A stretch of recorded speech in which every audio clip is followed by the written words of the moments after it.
first of all, tell us about Edge of Twilight. What kind of game is it? It's an action-adventure game set in a unique steampunk fantasy world. And the story revolves around two different civilizations, one more industrial, one more spiritual, and them clashing over a specific source of energy. And the players take the role of an outcast bounty hunter who is a half-breed, and he's the only person who can actually help both of them. The world has been, because of this clash, the world has been divided into day and night. So one of the civilizations has been trapped in the day, and they need their help, and they need help from Lex.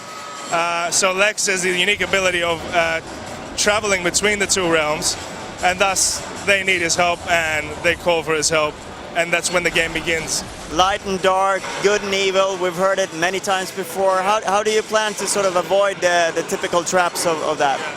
Well, the story is kind of mature, and we're trying to enforce some themes of greed and oppression and cause and effect. And the main theme of the storyline is that there is no good and evil, and we're trying to tell players that there's two sides to every story, and let players decide what really is good and evil.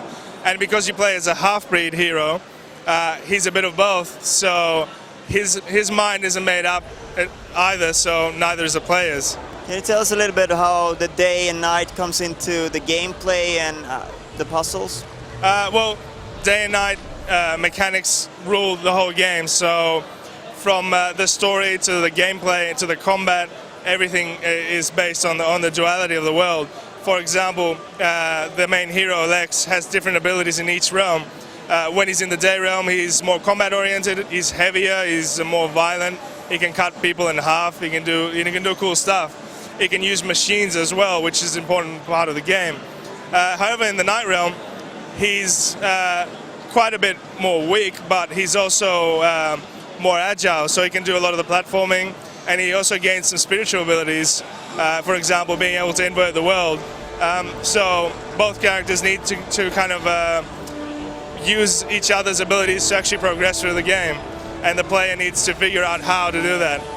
An example of that would be fighting an enemy that at the same time needs both characters, so while you're fighting an enemy, you're changing from one character to the other and finding the weaknesses of that enemy and killing it ultimately, so you can't just kill it with one character. We see a lot of clouds walking around here, and you've chosen to have some steampunk elements in the game. Can you tell us a little bit why you choose to have that? Well, steampunk is one of the core themes of the game, and we knew we wanted to do an action-adventure game, and we wanted to be kind of violent and mature, but we wanted to shy away from the normal traditional fantasy or sci-fi or cyberpunk, and we kind of thought steampunk would be a good avenue because it hasn't been used as much.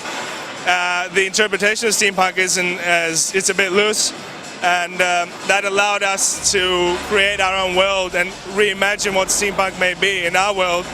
And it's a darker version, a more gritty version of steampunk, but it's our version of steampunk. We think that makes the difference between similar games, that we actually have a original world with a cool kind of aesthetic. So there are not a lot of developers here showing off their titles. Why did you choose to go to Tokyo Game Show? Well, we are trying to penetrate the Japanese market as well, and we believe that there is some some Japanese elements, if you want to, changing to the day and night guy. So in a way, the day guy is more Western, the night guy is more Eastern in some ways. And we also know that Japanese gamers are more used to steampunk as an art style than Western gamers. So we feel that, and even the gameplay could be a good fit for Japanese gamers. But it is primarily a Western kind of game, obviously. And what platforms are you aiming to bring it to? We're bringing it to PS3, 360 and PC, and it's coming out next year. Thank you very much. Thank you.